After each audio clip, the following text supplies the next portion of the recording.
Assalamualaikum warahmatullahi wabarakatuh. Bagaimana kabar kalian hari ini? Insya Allah kalian dalam keadaan sehat walafiat, dan semoga kalian dilindungi oleh Allah Ta'ala dari segala macam penyakit. Amin ya robbal alamin. Pada materi saat ini, Bapak menyampaikan tentang pengembangan bakat dan minat rohis atau rohani Islam di SMP Pelita 1 Depok ini. Alhamdulillah, eh, pada kesempatan kali ini juga kita dapat bertemu juga di dalam materi pengembangan bakat dan minat pada saat ini untuk kelas 7, 8, dan 9 di SMP Pelita 1 Depok. Semoga kalian tetap semangat belajar di rumah dan tetap termotivasi terus untuk selalu belajar di rumah. Nah, dan pada kesempatan kali ini, mari kita sama-sama untuk mempelajari apa itu yang dinamakan dengan rohis atau rohani Islam. Nah, pada bab pertama ini kita akan membahas mengenai pengertian dan sejarah rohis atau rohani Islam. Sebelum memasuki pengertian dan sejarah rohis, di sini Bapak membacakan ayat Al-Quran dari surah An-Nisa ayat 59. A'udzu billahi minasyaitonir rajim. Ya ayyuhalladzina amanu atiiullaha wa atiiur rasul wa ulil amri minkum fa in tanaza'tum fi syai'in farudduhu ilallahi war rasul in kuntum tu'minuna billahi wal yawmil akhir zalika khairun wa ahsanu ta'wila. Shadaqallahul azim. Arti dari ayat ini yaitu, hai orang-orang yang beriman, taatilah Allah dan taatilah Rasul-Nya dan ulil amri di antara kamu. Kemudian jika kamu berlainan pendapat tentang suatu, maka kembalikanlah pada Allah dan Rasul-Nya. Jika kamu benar-benar beriman kepada Allah dan hari kemudian, yang demikian itu lebih utama bagimu dan lebih baik akibatnya. Nah, dari ayat tersebut mengandung makna bahwasanya agama kita yaitu agama Islam mengajarkan kita bahwasanya untuk bermusyawarah dalam menentukan suatu hal atau berorganisasi dalam menentukan suatu hal. Nah, dari ayat tersebut, jika kita memiliki masalah, maka hendaknya kita kembali kepada Al-Quran dan sunnah Rasulullah SAW, yaitu hadis. Nah, oleh sebab itu, dalam rohis ini kita sebagai pemuda yaitu harus kembali kepada Al-Quran dan Al-Hadis sebagai pegangan utama kita, sebagai pegangan utama bagi umat Islam. Nah, selanjutnya, apa sih yang dimaksud dengan rohis ini? Rohani Islam disingkat dengan rohis adalah sebuah organisasi yang memperdalam dan memperkuat ajaran Islam. Nah, rohis juga sering disebut juga Dewan Keluarga Masjid atau DKM. Ya, jadi rohis biasanya dikemas dalam bentuk ekstrakurikuler di sekolah. Ya, seperti di SMP dan sekolah menengah atas. Nah, apa sih Pak fungsi rohis itu? Rohis ini juga memiliki fungsi, yaitu pertama sebagai forum pengajaran, dakwah, dan berbagai pengetahuan tentang agama Islam. Nah, kemudian rohis ini juga sama seperti OSIS. Ya, di dalam terdapat ketua, wakil, bendahara, sekretaris, petugas-petugas bagiannya masing-masing. Nah, dan eskul-eskul di dalam rohis ini juga memiliki program kerja, Ya, di dalamnya juga terdapat anggaran rumah tangga untuk menjalankan program di dalam Rohis tersebut. Dan Rohis juga mampu untuk membantu mengembangkan ilmu tentang agama Islam di sekolah. Nah, selanjutnya yaitu sejarah berdirinya Rohis di Indonesia. Kerohanian Islam atau bertambah dikenal dengan Rohis lahir di Indonesia dalam tahun 1980. Ya, kenapa sih Pak bisa adanya Rohis pada tahun itu? Nah, karena Rohis itu muncul karena ada sebuah upaya serta keinginan untuk mengasihkan solusi kepada para pelajar muslim bagi siswa-siswi yang beragama muslim untuk menambah wawasan agama Islam lewat Rohis ini. Nah, dikarenakan jam pelajaran di sekolah sangat terbatas sehingga wadah memperdalam agama sangat sedikit. Nah, kita bisa bayangkan kita belajar agama saja ya, khususnya di SMP Pelita 1 ini hanya seminggu sekali. Apakah cukup, Pak, untuk belajar agama? Tentunya tidak cukup. Karena dalam agama Islam sendiri banyak sekali ilmunya. Ya, seperti halnya ada fikih, ada tafsir, ada hadis, ada sorof, ada nahwu, ada balaghah tentang bahasa Arab. Masih banyak yang lain kita harus pelajari dalam agama ini.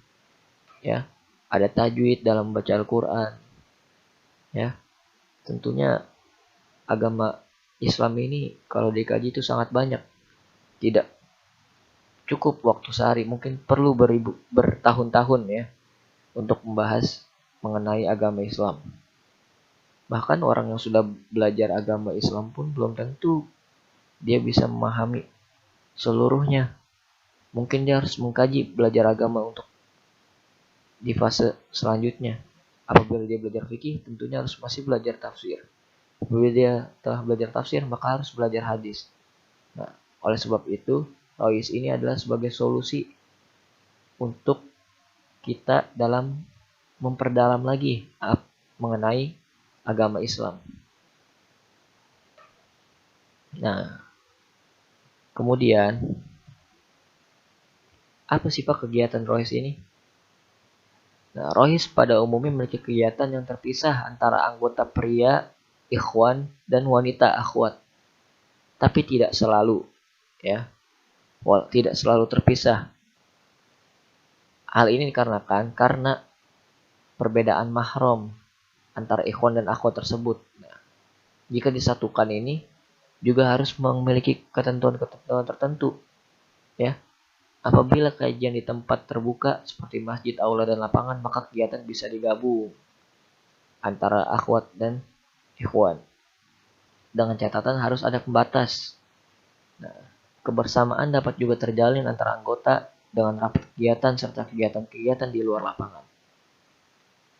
Nah, tujuan utama Rohis apa sih Pak? Nah, tujuan utama Rohis yaitu mendidik siswa menjadi lebih islami dan mengenal dengan baik ajaran dan segala hal tentang Islam. Dalam pelaksanaannya, anggota Rohis memiliki kelebihan dalam penyampaian dakwah dan cara mengenal Allah lebih dekat melalui alam dengan cara pembelajaran Islam di alam terbuka atau rihlah. Nah, jadi kegiatan Rohis itu tidak hanya terpaku di sekolah, sebenarnya kita bisa keluar untuk bertafakur, melihat keindahan alam, melihat keindahan yang Allah ciptakan di muka bumi ini. Ya, begitu besar nikmat yang telah Allah berikan kepada kita semua. Ya. Fabi ayyi ala'i rabbikum tukadziban. Nikmat apa yang kita harus dustakan, ya. Oleh sebab itu Rohis tidak hanya belajar di dalam sebuah organisasi di dalam sekolah, kita bisa menyampaikan dakwah di luar dengan pembelajaran Islam di alam terbuka, ya. Nah, kemudian manfaat Rohis bagi siswa dan siswi. Nah, apa sih manfaat Rohis? Rohis itu memiliki manfaat tersendiri untuk anggota yang mengikuti eskul di dalam Rohis ini, ya, terutama mengajak kepada kebaikan dengan agenda-agenda yang bermanfaat. Rohis bukan sekedar eskul biasa, lebih dari itu, Rohis adalah satu-satunya organisasi yang komplit dan menyeluruh.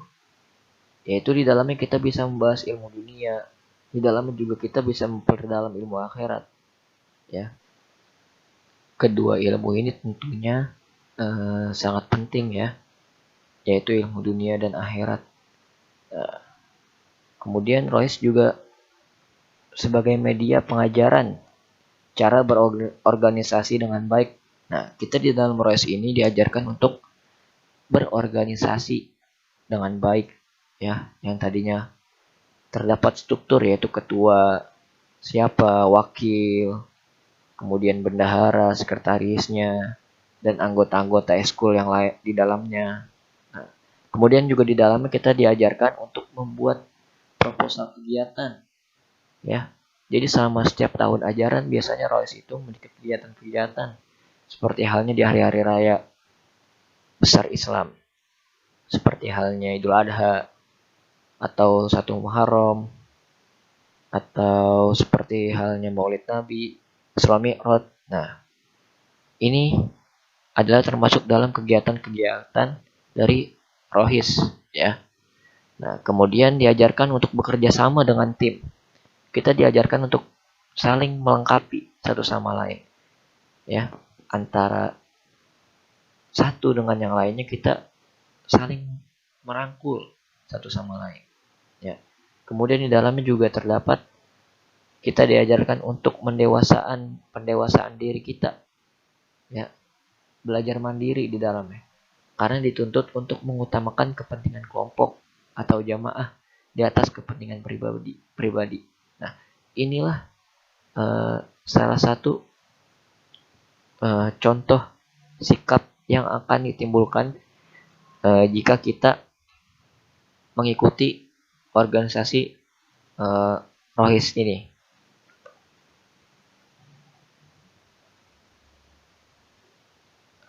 Kemudian kegiatan-kegiatan yang dilakukan di dalam Rohis itu apa aja sih Pak? Nah, pertama yaitu pembelajaran Islam lewat metode kelompok setiap minggu ya. Jadi misalkan di dalam satu kelas 7 misalkan ada satu kelompok membahas masalah fikih tentang wudhu, kemudian kelas 8 membahas fikih tentang zakat, kelas 9 membahas fikih ya tentang haji. Nah, ini salah satu contoh kegiatan yang dilakukan oleh Rohis setiap minggu. Atau nanti di situ diajarkan untuk bermuhadoroh, untuk public speaking, berbicara di depan umum ya. Nah, kemudian dalamnya juga diajarkan nanti ada yang namanya malam bina iman dan takwa atau mabit. Nah, kemudian baca tulis Al-Quran, kemudian ada di dalamnya untuk memperbaiki bacaan Al-Quran kita, untuk memperdalam ilmu tajwid kita mengetahui apa yang namanya idhar, apa yang namanya hikfa, apa yang namanya iklab di dalam ilmu tajwid, apa yang dinamanya idgham bigunnah, idgham bila gunnah. Ya, di dalamnya juga kita harus belajar namanya panjang pendeknya, yaitu mad. Ya, berapa harokat kita membaca ayat tersebut. Ya, dalamnya juga banyak qiraah. Nah, ini nanti kita memperdalami di dalam organisasi Rois ini, khususnya dalam pembahasan tentang tajwid. Nah, kemudian kita diusahakan dalam kegiatan ini nanti terdapat hafalan Al-Quran minimal sehari 1 ayat ya. Kalau kata Ustaz Yusuf Mansur, one day one ayat ya. Minimal 1 ayat kita hafal. Walaupun itu Bismillahirrahmanirrahim ya. Minimal itu, karena suatu saat nanti jika kita ditanya, kita memiliki lidah kita pernah membaca Al-Quran, maka satu huruf saja Al-Quran mengandung satu kebaikan. Maka dari itu, jika kita melafalkan 1 ayat, maka berapa kebaikan yang kita baca. Nah, oleh sebab itu, nanti kita di dalamnya terdapat penghafalan Al-Quran. Nah, minimal sehari 1 ayat. Kemudian, di dalamnya nanti terdapat motivasi ya untuk mengembangkan kecerdasan intelektual kalian, kecerdasan spiritual kalian, kecerdasan emosional kalian, dapat mengontrol emosi ya. Kemudian di dalamnya nanti kelompok belajar di dalamnya banyak ya. Ada public speaking tadi yang Bapak sebutkan, muhadoroh. berbicara di depan umum, bagaimana peran sebagai MC, bagaimana peran sebagai pembicara, bagaimana peran sebagai moderator, orator, ya. Kemudian di dalamnya juga terdapat ekstrakurikuler tadi tuh, ya, khususnya dalam seni Islam, seperti halnya ada hadroh, ada marawis, ada qasidah, ada nasyid, ya. Ini termasuk seni dakwah Islam, ya. Nanti kalian di sini terdapat ekstrakurikuler tersebut. Kemudian di sini Bapak menampilkan video, ya, bagaimana kita ini harus terus menjalani hidup ini dengan selalu percaya akan suatu hal, ya. Jadi kalian ini percaya atau enggak nih sama Allah? Jadi kalian ini percaya enggak nih sama Rohis kayak gitu? Jadi kalian percaya enggak setiap ngelakuin kebaikan? Nah, oleh karena itu di sini Bapak mengasih sebuah video pendek mengenai tentang kira-kira kalian percaya nggak sih sama suatu hal kebaikan yang Allah berikan. Mari kita lihat video berikut ini ya. Kalau kita pengen bahagia dalam hidup, tips sederhana pertama itu adalah hidup kita ini Allah yang ngurus. Maka udah percaya aja sama Allah. Apapun yang Allah suruh, lakukan saja. Nggak mungkin perintah Allah itu membuat kita rugi. Apapun yang Allah larang, tinggalkan saja. Nggak mungkin yang Allah larang itu menguntungkan kita. Nggak mungkin. Kalau Allah ngelarang sesuatu, pasti itu ngerugiin kita. Dan kalau Allah nyuruh sesuatu, pasti itu nguntungin kita. Percaya aja sama Allah. Nanti Allah arahin kemana aja hidup kita, terserah Allah mau mengarahkan kemana. Aduin aja dulu, ya Allah saya ada masalah kayak gini, udah tenang. Begitu kita udah ngadu ke Allah, tenang aja. Tinggal kita tunggu bagaimana cara Allah menyelesaikan masalah kita. Dan caranya selalu bikin kita takjub. Cara yang kadang-kadang kita nggak pernah menduga-duga.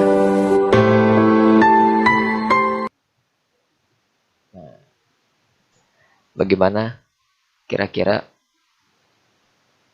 di sini tadi video ini mengajarkan kita ini untuk selalu percaya sama Allah. Walaupun kita ini dalam keadaan banyak masalah, semuanya kita limpahkan kepada Allah, termasuk dalam organisasi Rohis. Nah, kalian dapat masalah dalam pelajari agama Islam nih Pak. Nah, kita masuk ke forum Rohis ini untuk memecahkan masalah tersebut bersama-sama, ya. Di dalam ayat yang pertama tadi dijelaskan dalam surat An-Nisa juga, jika kita memiliki masalah, maka kembalilah kepada Al-Quran dan hadis. Nah, bagaimana kita di sini? Pelajari agama hanya 1 jam, Pak, seminggu sekali. Nah, oleh karena itu, mari sama-sama kita belajar bersama agama Islam di Rohis ini. Nah, kita di sini saling mengingatkan, saling melengkapi. Tadi kita belajar bagaimana memecahkan masalah bersama, menemukan solusi, ya, mengenai permasalahan agama, belajar pendewasaan diri. Nah, disinilah kalian mengemban pembelajaran agama Islam di dalam Rohis ini.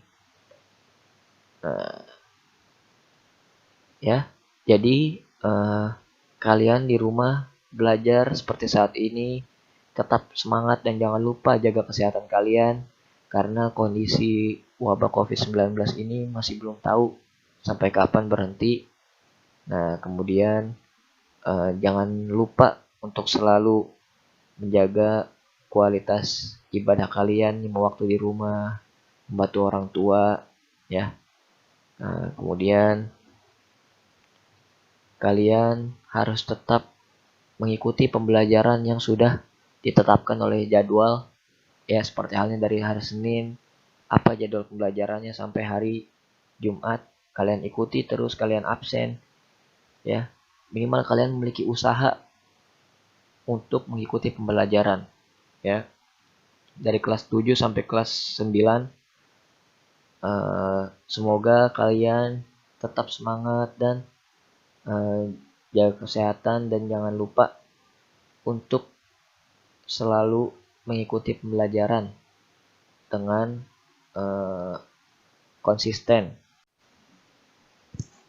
Nah, semoga kalian tetap mengikuti pembelajaran dengan baik ya. Nah, tolong nanti kan di sini nanti Bapak tampilkan link. Nah, kalian isi ya nama, kelas, kemudian jawab pertanyaan-pertanyaan yang sudah dipaparkan di dalam link Google Form tersebut. Ya, oleh karena itu,